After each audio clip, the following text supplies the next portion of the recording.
आज की कहानी का नाम है छोटी बहू बड़ी बहू। बुआ सास ने छोटी बहू या बड़ी बहू को भड़काने की पूरी कोशिश की थी, पर ऐसा क्या हुआ कि उनकी बोलती बंद हो गई। सुनैना और सुरेखा, यह दोनों देवरानी जेठानी थी। जेठानी सुनैना नौकरी भी करती थी और देवरानी सुरेखा यह घर संभालती। उनका परिवार बहुत बड़ा था। सास ससुर और उन दोनों के बच्चे, कुल मिलाकर 10 लोग घर में रहते। और अब बहुत साल बाद उनकी बुआ सास अपने भाई के घर रहने आई थी। सुबह उठने के बाद बुआ सास ने देखा कि सुनैना फटाफट अपने काम कर रही थी। सुरेखा ने नाश्ता बनाया और वह नाश्ता सुनैना ने सबको परोसा। उसके बाद सुनैना ने अपना टिफ़िन पैक किया और वह काम पर निकल गई। सुरेखा ने वापस दोपहर का खाना तैयार किया और थोड़ा वक्त अपनी सास और बुआ सास के साथ बैठी रही। बुआ सास से रहा नहीं गया। उन्होंने सुरेखा को पूछा, छोटी बहू, तुम्हारी जिठानी तुझ पर बहुत हुक्म चलाती है। सुबह से देख रही हूँ, रसोई घर में अकेले ही काम करती हो और वह महारानी दिखावा करने के लिए नाश्ता परोस रही थी, जैसे कि उसी ने ही नाश्ता बनाया हो। यह सुनने के बाद सुरेखा ने बुआ सास के तरफ देखा और बोली, बुआ सास जी, ऐसा कुछ नहीं है। सुनैना दीदी बहुत अच्छी है। बुआ सास बोली, तुम बहुत भोली हो। सुरेखा, मुझे सब समझ में आता है। मेरे बाल धूप से सफ़ेद नहीं हुए हैं। सुरेखा से अब नहीं रहा गया। वह बोली, ऐसा नहीं है बुआ जी, आपको सुनैना दीदी ने सबको नाश्ता परोसा वह दिखा, पर आपको यह नहीं दिखा कि दीदी ने मुझे सबसे पहले ज़बरदस्ती नाश्ता कराने दिया और चाय भी दी। वह रोज़ मुझे ऐसे सबसे पहले ही नाश्ता दे देती है, नहीं तो सबके लिए नाश्ता करते करते मैं खुद के लिए नाश्ता बनाना भूल जाऊंगी। दीदी मेरी कितनी चिंता करती है। दीदी सुबह जल्दी उठकर मंदिर साफ करती है, फूल सजाकर रखती है और मुझे उनके 1 घंटे बाद उठने के लिए कहती है।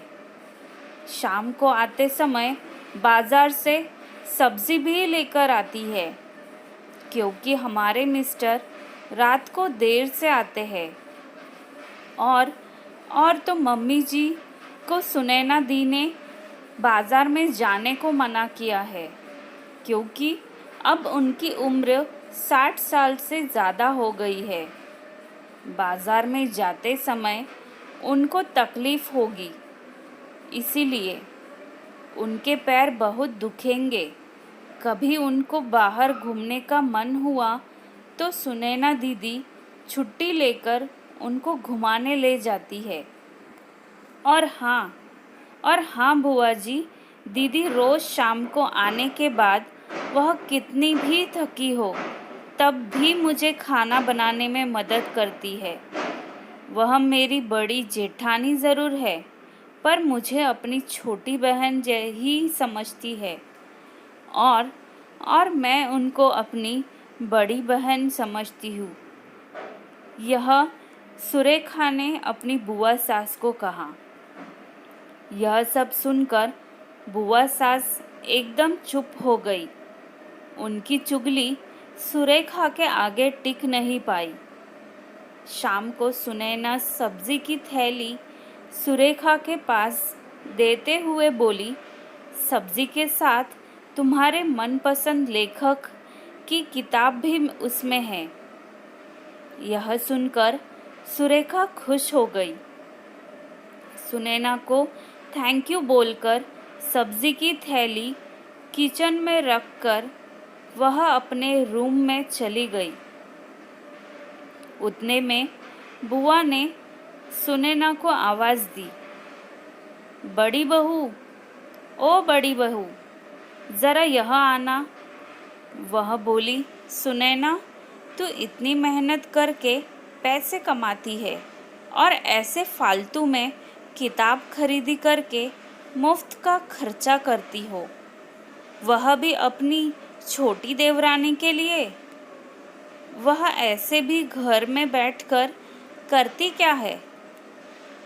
तुम दिन भर मेहनत करती हो और वह घर में आराम करती है।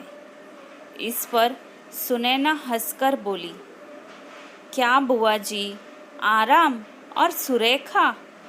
नहीं नहीं, उसे तो कहने पर भी वह आराम करती नहीं। सुबह उठकर बेचारी काम करती रहती है, सबका मनपसंद खाना बनाती है। मेरे और उसके मिलाकर 4 बच्चों का टिफ़िन सब वही तो करती है, और तब भी उसके चेहरे पर हमेशा आनंद ही दिखता है।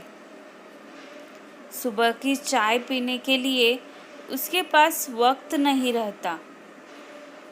दोपहर को जब बच्चे घर आते हैं तो उनका खाना, होमवर्क, वह सब वही देखती है। इसीलिए मुझे बच्चों का टेंशन नहीं है और इसीलिए ही मैं ऑफिस में मन लगाकर काम कर पाती हूँ। ऐसा सुनैना ने बुआ जी से कहा। कुछ दिन पहले ही मुझे प्रमोशन मिला है। इसके अलावा मम्मी जी और पापा जी की दवाइयाँ कभी ख़त्म हो गई और कभी लाने की हो तो वही ध्यान में रखती है। घर में कोई मेहमान आए तो उनकी मेहमान नवाजी वो भी तो वही करती है। बुआ जी घर और बच्चे संभालना छोटी बात नहीं है। इतना सब सुनकर बुआ जी उनकी तो बोलती ही बंद हो गई। उनको थोड़ा सा अटपटा सा लगा। सुनैना कभी कोई शिकायत नहीं करती है, वह सब काम कर लेती है। वह सिर्फ पढ़ना पसंद करती है। फिर मैं मेरी छोटी बहन के लिए इतना नहीं कर सकती क्या? मैं नहीं करूँगी तो फिर कौन करेगा? इतना बोलकर सुनैना अपने रूम में चली गई। यह सब बोलना सुनैना की सास पीछे से देख रही थी, खड़े होकर सुन रही थी। वह बुआ के पास आई और बोली, जीजी, यह दोनों देवरानी जेठानी ज़रूर है, लेकिन उनका रिश्ता तो 2 सगी बहनों से ज़्यादा पक्का है। मेरे घर की मजबूत दीवारें हैं यह दोनों। पहले मैं भी एक बुरी सास थी। हमेशा इन दोनों में झगड़ा लगाने का प्रयास करती थी, पर यह दोनों के प्यार के आगे मैं भी हार गई। वैसे भी झगड़ा लगाकर नुकसान तो हमारे ही घर का होगा ना। यह उनकी सास ने उनके बुआ जी से कहा, पर यह बात बुआ को समझ नहीं आई। रुदन करते हुए कमरे से बाहर चली गई, क्योंकि उन दोनों में झगड़ा लगाने के लिए ही वह आई थी। पर सुनैना और सुरेखा इनके जैसी 2 समझदार देवरानी जिठानी के बीच झगड़ा करवाना बहुत मुश्किल था। आशा करती हूँ दोस्तों, सुनैना और सुरेखा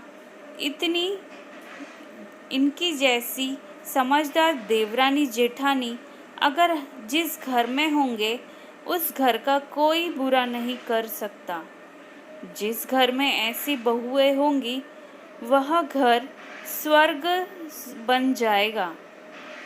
दोस्तों, अगर आज की कहानी आपको अच्छी लगी हो और इस कहानी से आप सीखे हो कि कोई कितना भी चाहे तो हमारे बीच झगड़ा लगाने का काम कर सकता है, पर उसे हमें कितना बढ़ावा देना है ये हम पर ही है। इसीलिए हमेशा अपनी ही सुनो, किसी और की नहीं। आशा करती हूँ कि आज की कहानी आपको अच्छी लगी होगी। अगर अच्छी लगी है तो मुझे कमेंट में लिख कर भेजिएगा और चैनल को सब्सक्राइब कीजिएगा। धन्यवाद।